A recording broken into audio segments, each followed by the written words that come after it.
and to say welcome. Thank you for joining us once again. We're into a whole different Torah portion. And this Torah portion is the beginning of the last 5 Torah portions of Exodus.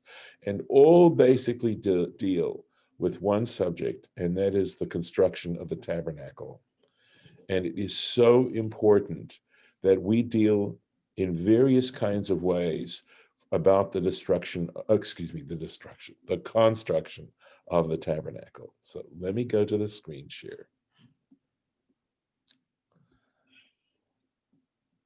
And here we are.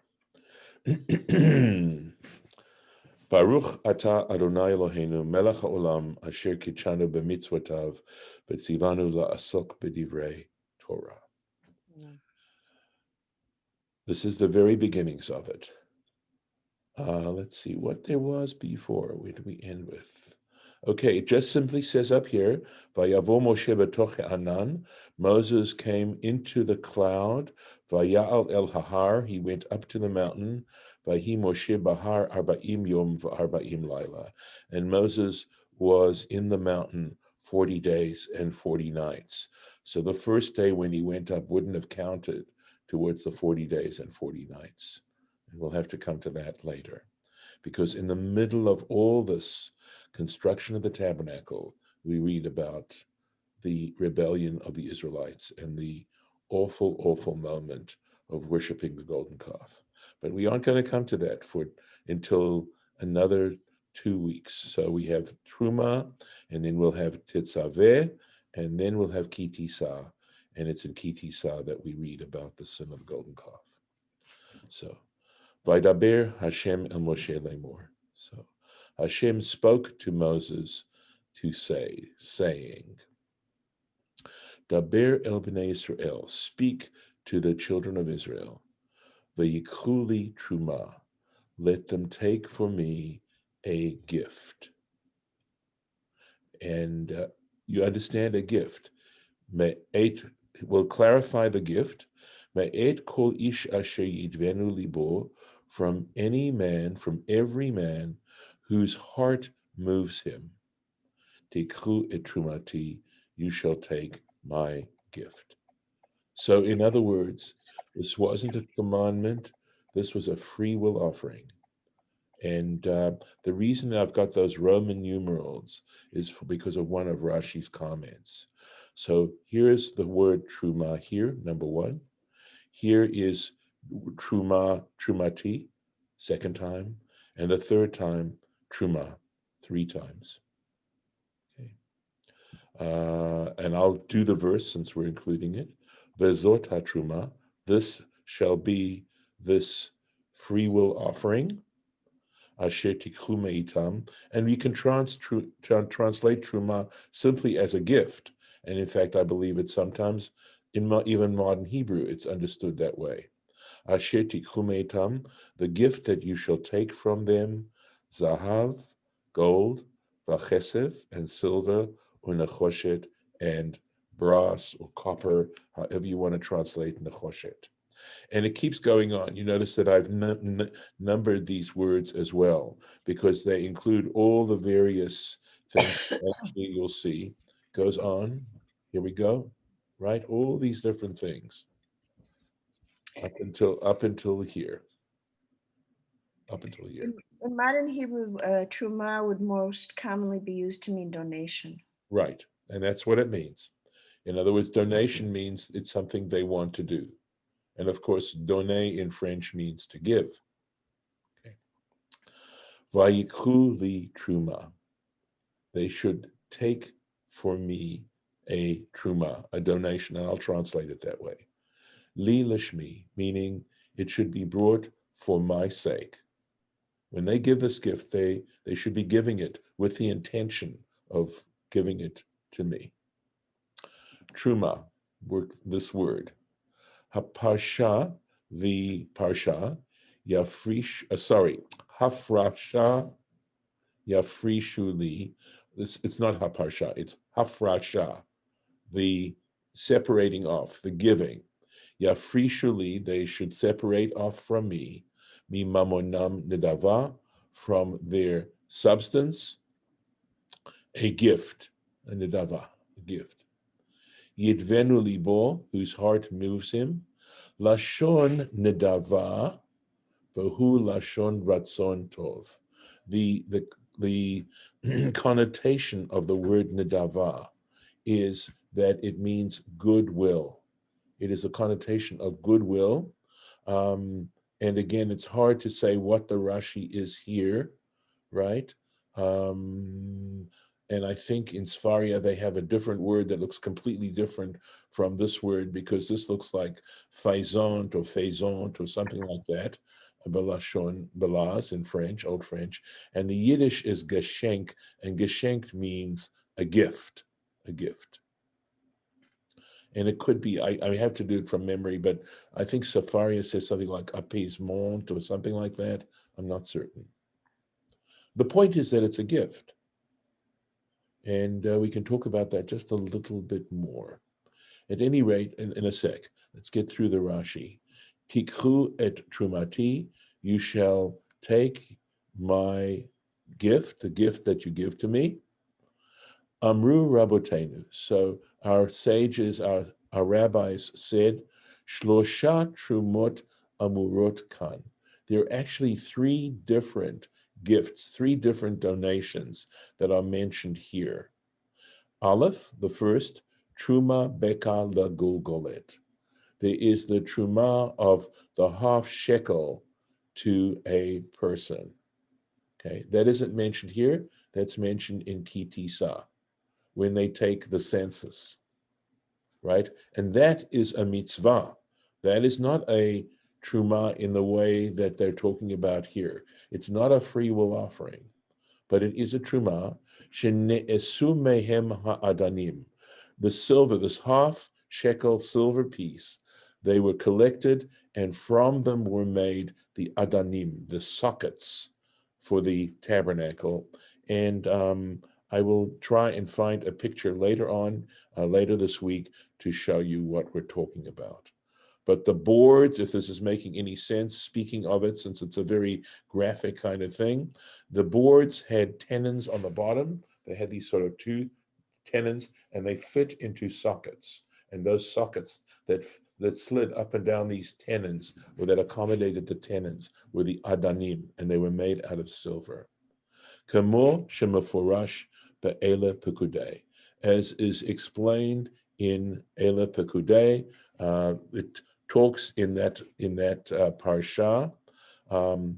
It's the parsha that follows Kitisa, and they describe the silver that went into the sockets and how that silver came from the half shekel donation. So that's one truma. Va'achat, another one is trumat hamizbeach. This is the money that was collected for the altar. Another beka la gulgolet. Again, it happened also a half shekel per person. This actually happened in subsequent years after the initial half shekel that was mentioned in Kitisa. Le kupot, it went towards a communal fund, liknot mehen korbanot tzibur, so that they could purchase the communal sacrifices that were brought on the altar. So you know that a lamb was brought in the morning every single day, a lamb in the morning, a lamb in the afternoon. And then there were these public offerings. There were the two lambs that were brought on Shabbat. There were the offerings that brought on Rosh Chodesh, and there were additional offerings that were brought on the festivals. All those were public offerings, and of course there were a huge number brought during during Sukkot. And I can also tell you that they had additional offerings that were brought during, it was called Kayetz HaMizbeach, the summertime of the altar, because only they felt that it was necessary to show that there was generosity, and because during the summer between Shavuot and Rosh Hashanah, there's really nothing going on in terms of special holidays. They brought additional offerings to offer up on the altar. So that's number two. This is these trumot. Va'achat hatrumat va'achat trumat hamishkan, and the one of them is the truma that was brought for the construction of the tabernacle.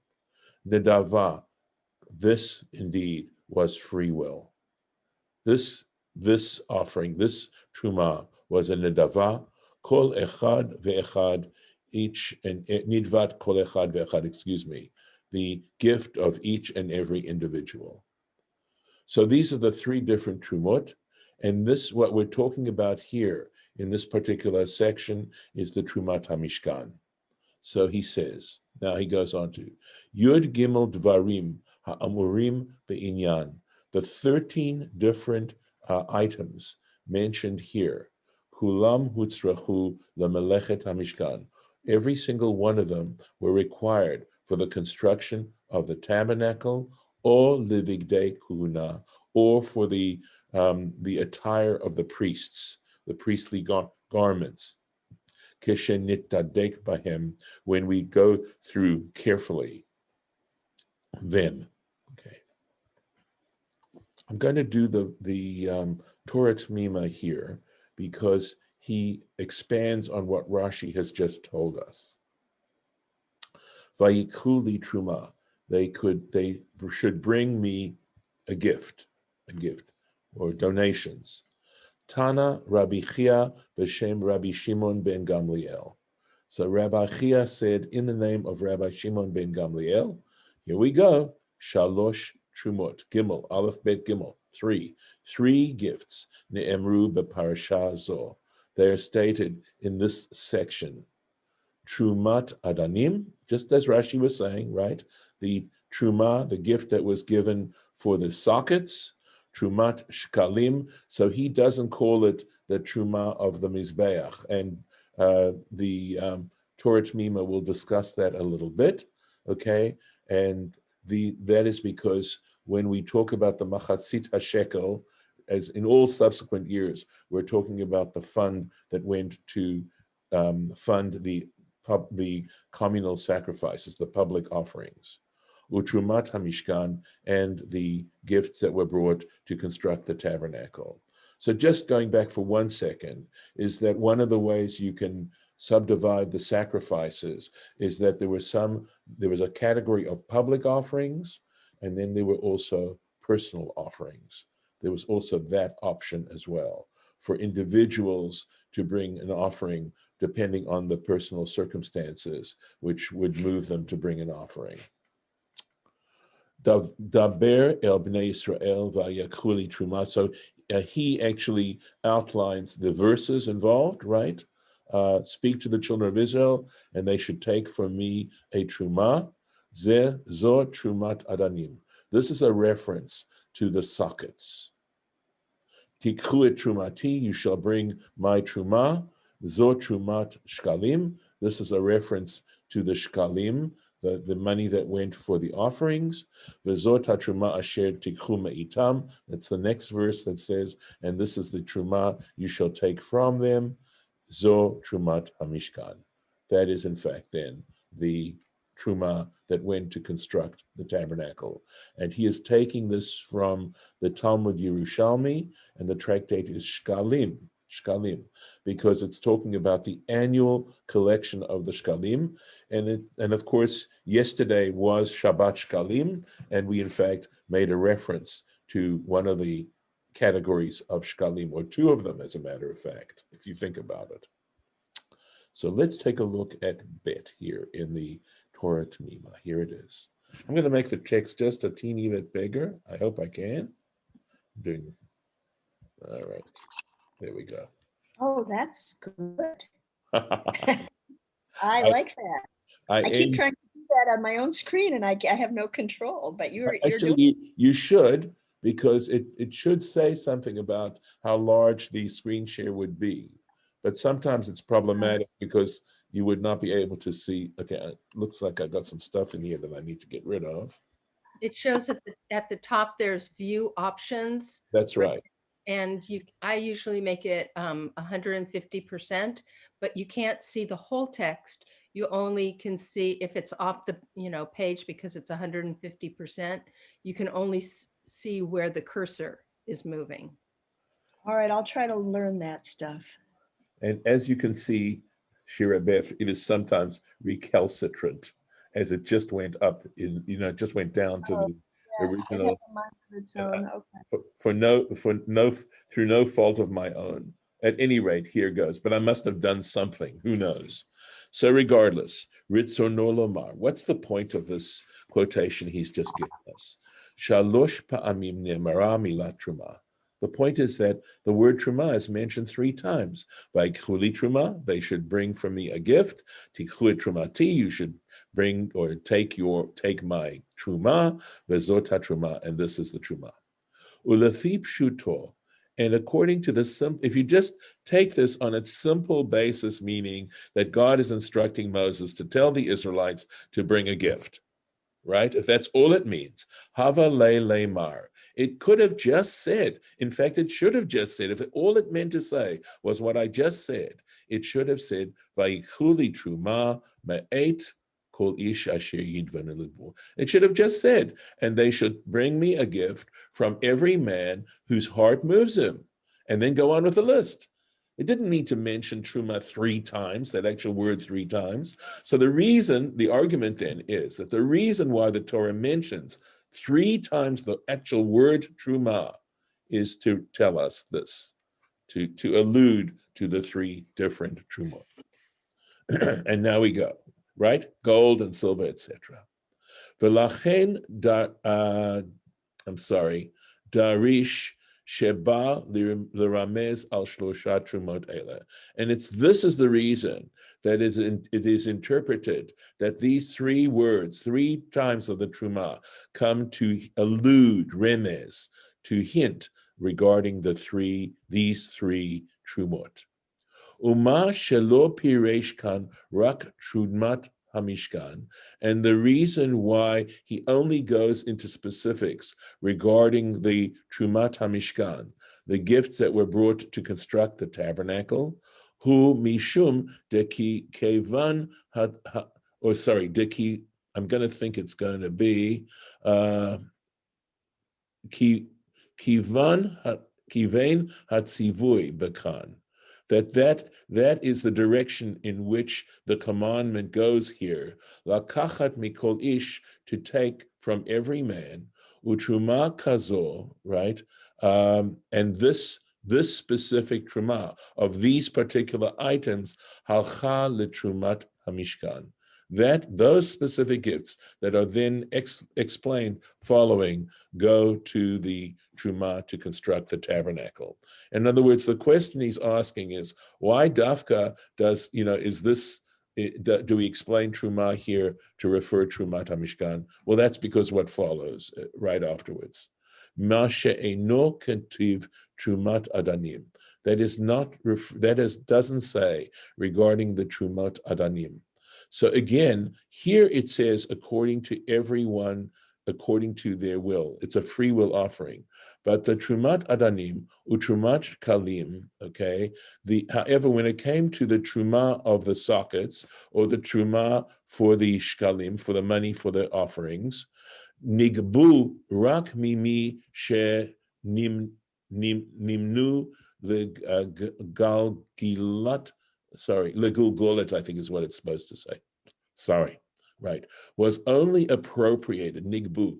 Those shkalim were only appropriated from those who were counted in the census, right? In other words, the poll, it would be the head tax, right? And they were miben esrim shana, from 20 years old and up, umizcharim, and they were only males. So those 2 other trumot were only taken from them. Kamavuar Baruch Parshat Tisa, as it's explained in the beginning of the Parsha of Ki Tisa, Uverush Parshat Pekudei, and also it's explained in the Parsha of Pekudei, Ele Pekudei. V'Iyen B'Bavli. So here we go. He says, look out, Vide, right? Look in the Bavli, because remember what he quoted was from the Yerushalmi. Megillah, the tractate Megillah, Kaf Tet, page 29, B, Tana Rav Yosef. There it says Tana Rav Yosef, not Rabbi Chia. Shalosh Trumothem, it says there were 3 Trumas, Shal Mizbeach, La Mizbeach, of the, in other words, the Truma for the Mizbeach, for the altar, went to the altar, the money went to the altar, Veshel Adanim La Adanim, and the one that went for the Adanim went to the Adanim, Veshel Bedek Habayit, and for the Bedek Habayit would mean the building fund, right? A Bedek Habayit would mean for the maintenance of the temple, the Bedek Habayit, and it went to the maintenance of the house. Upiresh Rashi, and there, so this is sort of interesting, right? It's not saying what we appear to be saying. Upiresh Rashi, and Rashi explains there, Trumat Adanim Haitala Adanim, that the Adanim certainly went for the sockets at the time, Utrumat Mizbeach La Mizbeach, and the money that was collected for the altar, for the public offerings went for the altar, Liknot Bahen Korbanot Tzibur. And there he explains that the altar means to purchase from those shkalim the sacrifice, the public sacrifices, L'chol Hashana, for the entire year, Tichtiv Bazeh, because regarding that it says Lechaper al nafshotechem, to grant atonement for your souls, which of course tells us, right, the nature of the sacrifices. They were to atone for our souls. Let me explain that a little bit further. Here is the dynamic that we're looking at. Who is the author of our lives? Who is the author of our very existence? And that, of course, is the ultimate one, the ultimate one. And when we choose not to do the divine will, this ultimate existent one has a will. And in a sense, if you look at everything other than human beings, they're all programmed, in a sense, you could say, that as we understand the nature of animals and how they behave, it is all can be understood as being an extension of divine will and creation, with one exception, human beings. And when human beings choose to go against divine will, their lives then become forfeit, because they are not fulfilling the purpose for which they were created. So that in a sense, the lives could be every individual life. Every time a person contravenes divine will, their life could be snuffed out. But it doesn't happen that way. God provides a means by which human beings can substitute something else, but for them to become, but at the same time, to become aware of what is wrong with what they did. Because part of the problem is that we don't think it's wrong. We justify it. And were we to recognize how obnoxious it was, it might motivate us to stop doing it. And we wouldn't do it. And we'd think about it. And so think about this. Think about how this happened. If a person brought a sin offering, an animal as a sin offering, they had to lay their hands on the horns of the animal. And they had to press down hard on that. And then the animal was slaughtered. And when they were holding the horns of the animal, in a sense, was an extension of themselves. And in that true sense, that animal was a kapara. It became a substitute for their own lives. Now, I'm talking now theory. Of course, in actual practice, it was subject to all kinds of abuses. We know that one can get inured to anything that requires sensitivity. It can become mechanical. But we're not talking about that. We're talking about the principle right now. And so, l'chaper al nafshotechem, that's the implication of these 3 words here. And the public offerings came to atone for the group and even though it might not have atoned for individual situations, but as a group, in terms of how the group of individuals were acting together as a group, it came to atone for that. So, v'nir'eh, and it appears, de makor echad lishtei hadrashot. Okay, it appears that one source of two of these drashas, rak sheba'u beshinui lashon. It's only that they came, okay, with a certain change of language.